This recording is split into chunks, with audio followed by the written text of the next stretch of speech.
म्हणजे मनालीला हो, दाट झाडे असेच दिसायचे की. ढग खाल्लेल्यासारखे वाटतात.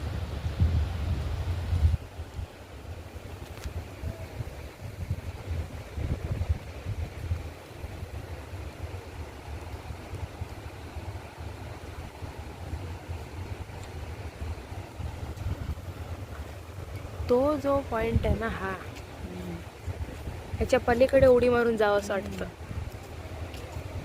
असं वाटतं की तिकडे एक वेगळी, लांबून झाडीच वाटतात पण ती झाड वाटतच नाही.